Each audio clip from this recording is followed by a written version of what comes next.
ہمارے پڑوس میں خالہ کلثوم رہا کرتے تھیں۔ شہاب ان کا بیٹا تھا۔ اس کی بازار میں کپڑے کی دکان تھی۔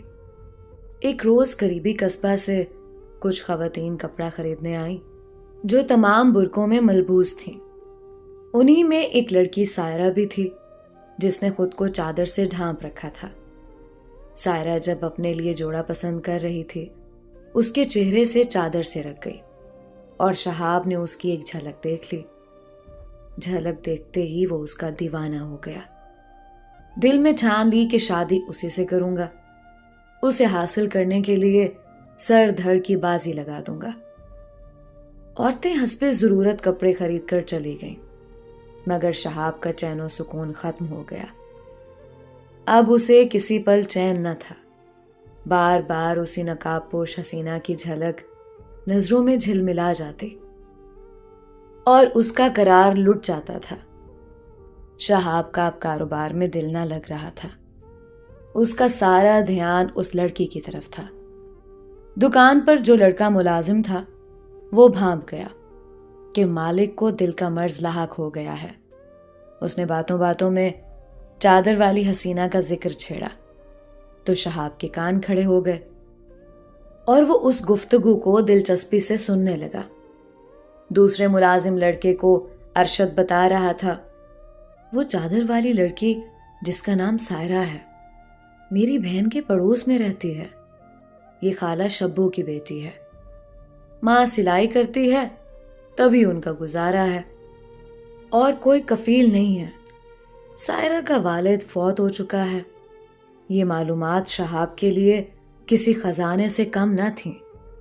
اسے یہ جان کر بہت سکون ملا کہ جو حسینہ اس کے من کو بھائی تھی وہ ایک غریب بیوہ کی بیٹی تھی۔ اگر امیر ہوتی تو اسے حاصل کرنا جوئے شیر لانے کے مترادف ہوتا، مگر غریب کی بیٹی کو اپنانے کے لیے کچھ زیادہ پاپڑ نہیں بیلنے پڑتے۔ کچھ دن سوچ بچار کے بعد موصوف شہاب نے ماں کو اعتماد میں لیا، حال دل بیان کر کے درخواست کی کہ جا کر سائرہ کی ماں سے رشتہ طلب کرو۔ ماں نے جواب دیا، تم شادی شدہ ہو اور بیوی تمہاری 8 برس سے روٹ کر میکے بیٹھی ہے۔ دوسری شادی کسی کمسن لڑکی سے کرنے کی بجائے اپنی بیوی کو منا کر لے آؤ، اس میں اللہ کی خوشنودی اور تمہاری بہتری ہے۔ ایسے دلائل سننے کو وہ قطعی تیار نہ تھا۔ ماں سے الجھنے لگا۔ تبھی ماں کو اندازہ ہو گیا کہ بیٹا پور سائرہ کے حسن کا اسیر ہو گیا ہے۔ اب کچھ نہیں ہو سکتا، اسے سمجھانا بیکار ہے۔ ابھی وہ اسی سوچ میں تھی، کیا کرے، کس طرح بیٹے کے دل کا قرار ڈھونڈ لائے۔ بہو کے میکے سے چند بزرگ آئے اور اصرار کیا کہ آپ لوگ بہو کو گھر لاؤ اور اسے بساؤ، ورنہ طلاق دے دو، تاکہ سمن کے والدین اس کی شادی کسی اور جگہ کر دیں۔ شہاب کی بیوی ماں کی رشتہ دار تھی اور یہ شادی اس نے والدہ کی پسند سے کی تھی، تاہم بیوی سے پہلے روز سے نہ بنی تھی۔ وہ اسے بسانا نہ چاہتا تھا، بات بات پر پخ ہوتی اور وہ بیوی پر ہاتھ اٹھاتا تھا۔ پھر سمن تنگ آ کر میکے چلی گئی۔ کئی برس گزر گئے، وہ اسے لینے نہ گیا۔ سمن کے والدین شروع میں صلح کی کوشش کرتے رہے اور اب وہ کہتے تھے، بسانا نہیں ہے تو طلاق دے دو، ہماری بیٹی کی زندگی اس طرح برباد نہ کرو۔ شہاب نے ان پیغامات کا جواب نہ دیا تو وہ لوگ فیصلہ کن بات کرنے آ گئے۔ اب شہاب کو ہر صورت فیصلہ کرنا تھا، سو اس نے ٹھان لی کہ اگر سائرہ کا رشتہ مل گیا تو پہلی بیوی کو آزاد کر دے گا۔ ماں نے بیٹے کی ضد مان لی اور ساتھ والے قصبے میں رشتہ طلب کرنے چلی گئی۔ اس نے لڑکی کے گھر کی غربت دیکھتے ہوئے ان کو 50,000 کی پیشکش کر دی۔ گاؤں میں رواج تھا، لڑکا امیر ہو اور لڑکی کا تعلق غریب گھرانے سے ہو تو شادی کے اخراجات کے نام پر لڑکے والے لڑکی کے والدین کو معقول رقم ادا کرتے تھے۔ یوں رشتے کے بدلے غریبوں کی مالی معاونت ہو جاتی تھی۔ یہاں بھی یہی رسم کام آ گئی۔ سائرہ کی ماں نے رقم کے بدلے بیٹی کا رشتہ دینے پر آمادگی ظاہر کر دی اور شہاب کی جھولی مرادوں کے پھولوں سے بھر گئی۔ اس نے پہلی بیوی کو آزاد کر دیا، دوسرے گاؤں جا کر سائرہ کو بیاہ لانے کا اہتمام کر لیا۔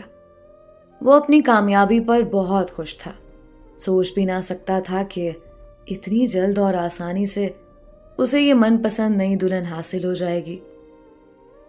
اب ویران بے آب و گیا زندگی ایک حسین خواب کی مانند گزرنے لگی۔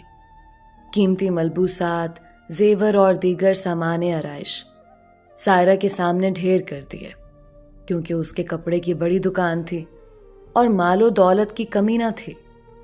سائرہ بھی اپنے نصیب کھل جانے پر شاداں تھی۔ سہیلیاں اس کی پرتعش زندگی پر رشک کرتی تھیں، ایک دوسرے سے حسرت سے کہتی تھیں، نصیب ہو تو ایسا، شابی بیوی کو دل و جان سے چاہتا تھا۔ یہ بات سارے گاؤں میں مشہور تھی کہ سائرہ کو مجنوں مل گیا ہے، اور شہاب نے جب سے من چاہی دلہن پا لی ہے، اس کی خوشیوں کا ٹھکانہ نہیں ہے۔ وہ پہلے سے کہیں زیادہ خوش اخلاق ہو گیا ہے۔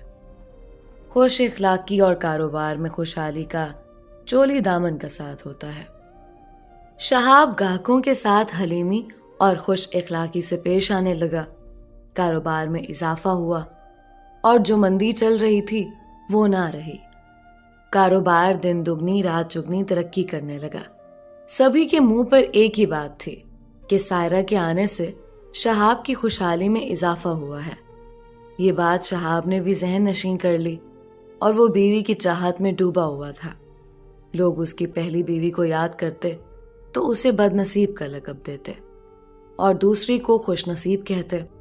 ظاہر ہے کہ جس کو پیا چاہے وہی سہاگن۔ سبھی دن ایک سے نہیں ہوتے۔ کہتے ہیں کہ کبھی کے دن بڑے اور کبھی کی راتیں۔ کہاوتیں درست ہوتی ہیں۔ ایک روز وہ ہو گیا جس کا وہم و گمان بھی نہ تھا۔ ایک معمولی سے واقعے نے چین سکون غارت اور آباد گھر کو تہس نہس کر ڈالا۔ سائرہ اپنی نند کی کنگھی کر کے بال سنوار رہی تھی اور ساس چارپائی پر بیٹھی چاول چن رہی تھی۔ اچانک ایک صدا سنائی دی، بندے ہار چوڑیاں پراندے لے لو، پازیب اور گرگابیاں خرید لو۔ یہ چوڑی والا کبھی کبھی ادھر پھیری لگاتا تھا۔ قصبے سے آتا، خاص طور پر جب کسی کے گھر میں شادی بیاہ کی تقریب نزدیک ہوتی یا عید کا موقع ہوتا، اسے خبر ہوتی کہ اب قصبے والوں کو اس کی ضرورت ہے۔ گھروں میں سہاگنیں، لڑکیاں بالیاں بھی اس کی صدا کی منتظر رہا کرتی تھیں، کیونکہ اس کے پاس جو مال ہوتا وہ یہاں نہیں ملتا تھا۔ شہر سے خواتین کے دل پسند اشیاء خرید کر لاتا اور گاؤں اور قصبے میں فروخت کیا کرتا۔ جہاں سائرہ رہتی تھی، اول تو بازار کوئی خاص نہ تھا، کچھ دکانیں تھیں جن میں یہ مال مطلوبہ دستیاب نہ ہوتا تھا، لہٰذا چوڑی والے اپنے ٹوکرے میں یہ سامان بھر کر سر پر رکھے گاؤں گاؤں صدا لگاتے، اور دروازے پر پردہ نشین خواتین پسند کر کے خرید لیا کرتی تھیں۔ اس روز بھی جب مٹھو کی صدا کانوں سے ٹکرائی تو سائرہ کی نند ریحانہ کا دل اچھل کر حلق میں آ گیا۔ وہ دوڑتی ہوئی دروازے پر گئی اور مٹھو کو پکارنے لگی۔ وہ ایسی ہی پکار کا منتظر تھا، فوراً آ کر دروازے پر بیٹھ گیا اور ٹوکرا ڈیوڑی میں رکھ دیا، جہاں گھر کی خواتین اپنی من پسند چیزوں کا انتخاب کر سکتی تھیں۔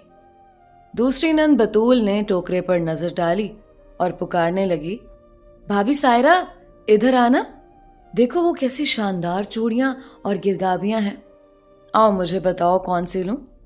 سائرہ نے ساس کی طرف دیکھا جیسے اجازت طلب کر رہی ہو۔ وہ بولی، ہاں ہاں جاؤ، دیکھو اور تم بھی اپنے لیے پسند کر لو۔ یہ چوڑی والا کبھی کبھار ہی پھیری لگاتا ہے، جانے پھر کب آئے۔ عید قریب ہے، جو پسند آئے لے لو۔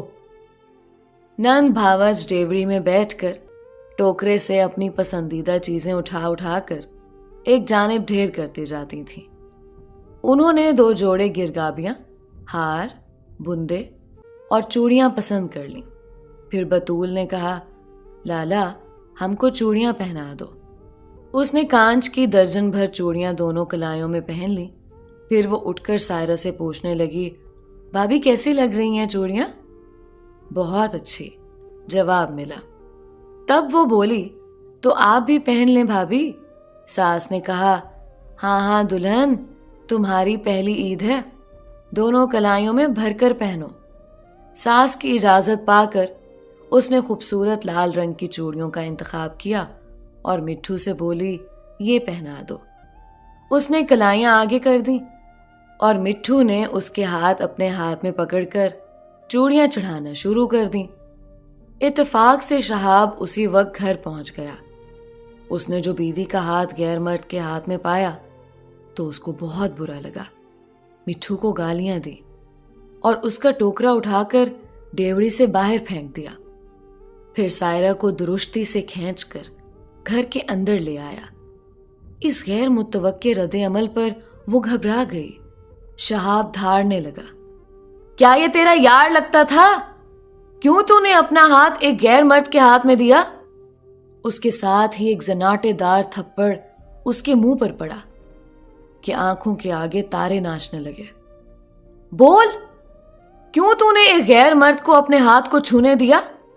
بول۔ وہ کیا بولتی جبکہ یہاں کی کچھ عورتیں چوڑی والے سے چوڑیاں پہن لیتی تھیں، خود اس کی بہن نے بھی تھوڑی دیر پہلے پہنی تھی۔ جب بار بار شہاب نے ایک ہی بات غصے میں دہرائی کیا لگتا تھا وہ؟ کیوں ہاتھ پکڑایا اسے؟ یار لگتا تھا؟ تو سائرہ کو بھی غصہ آ گیا۔ وہ چلا پڑی ہاں یار لگتا تھا، ملنے آیا تھا مجھ سے چوڑی والا بن کر۔ یہ سننا تھا کہ شہاب غصے سے پاگل ہو گیا۔ اس نے آؤ دیکھا نہ تاؤ بیوی کو بالوں سے پکڑ لیا اور اس قدر مارا کہ وہ بے ہوش ہو گئی۔ تب وہ منہ سے جھاگ اڑاتا گھر سے باہر نکل گیا۔ ماں اور بہن کی بھی ایک نہ سنی۔ 2 دن بعد جب سائرہ کی حالت کچھ بہتر ہوئی، ساس نے کہا بیٹی شہاب تجھ سے بہت محبت کرتا ہے، تبھی وہ تیرے ہاتھ کو کسی غیر مرد کے ہاتھ میں دیکھ کر برداشت نہ کر سکا، اور غیرت میں ایسے کلمات اس کے منہ سے نکلے ہیں۔ تو اس کی باتوں کو دل پر نہ لے، بہتر ہے کہ 2-4 روز کے لیے میکے چلی جا۔ جب اس کا غصہ ٹھنڈا ہو جائے گا تجھے لینے آ جائے گا۔ یوں ساس کے کہنے پر وہ میکے آ گئی۔ 2 روز بعد شہاب گھر آیا اور ماں سے بیوی کا پوچھا۔ ماں نے کہا میکے گئی ہے، یہ نہ بتایا کہ میں نے بھیجا ہے۔ وہ لال بگولا ہوا کہ میری اجازت کے بغیر کیوں میکے چلی گئی؟ اس نے گھر سے قدم نکالا کیسے؟ میکے جانا ہی تھا، میں اسے خود چھوڑ آتا۔ اسی وقت وہ سائرہ کے گاؤں پہنچا۔ سائرہ نے سنا کہ شہاب آیا ہے، غصے میں جو تھی فوراً برابر والے گھر چلی گئی۔ سائرہ کی ماں کو بھی غصہ تھا، تبھی اس نے داماد کو برا بھلا کہا کہ تم نے ناحق میری بیٹی کو اتنا مارا، حالانکہ وہ بد چلن نہیں ہے اور نہ کسی سے اس کا واسطہ ہے، پھر کیوں تم نے اس کے ساتھ ایسا سلوک کیا؟ جو ہوا سو ہوا، اب سائرہ کو میرے ساتھ بھیجو، میں لینے آیا ہوں۔ ایسے تو ہرگز نہ بھیجوں گی، پہلے گاؤں کے چند بزرگوں کو لاؤ، وہ ضمانت دیں کہ آئندہ تم سائرہ پر ہاتھ نہیں اٹھاؤ گے، تب بھیجوں گی۔ انکار سن کر وہ آپے سے باہر ہو گیا اور ساس کو برا بھلا کہنے لگا۔ شور سن کر پاس پڑوس کے لوگ آ گئے۔ انہوں نے سائرہ کی ماں کی طرفداری کی، جس پر داماد نے اپنی سخت بے عزتی محسوس کی، کیونکہ اس محلے میں اس بیوہ عورت کی سبھی عزت کرتے تھے۔ وہ شہاب کے منہ سے بد کلمات سن کر خفا ہونے لگے۔ انہوں نے سمجھانا چاہا مگر اس بندے نے اس امر کو بھی اہانت جانا۔ محلے والے شہاب کو مجبور کرنے لگے کہ اپنے بزرگوں کو لاؤ، پھر سائرہ کو تمہارے حوالے کریں گے۔ شہاب دل ملا کر رہ گیا۔ وہ خالی ہاتھ لوٹ آیا اور گاؤں آ کر اپنے چند دوستوں کے پاس گیا، صورتحال بیان کی اور ان سے مشورہ طلب کیا۔ کچھ بدخواہ دوستوں نے جو تماش بین قسم کے تھے اس کو اکسایا کہ تمہاری ساس اور اس کے محلے داروں نے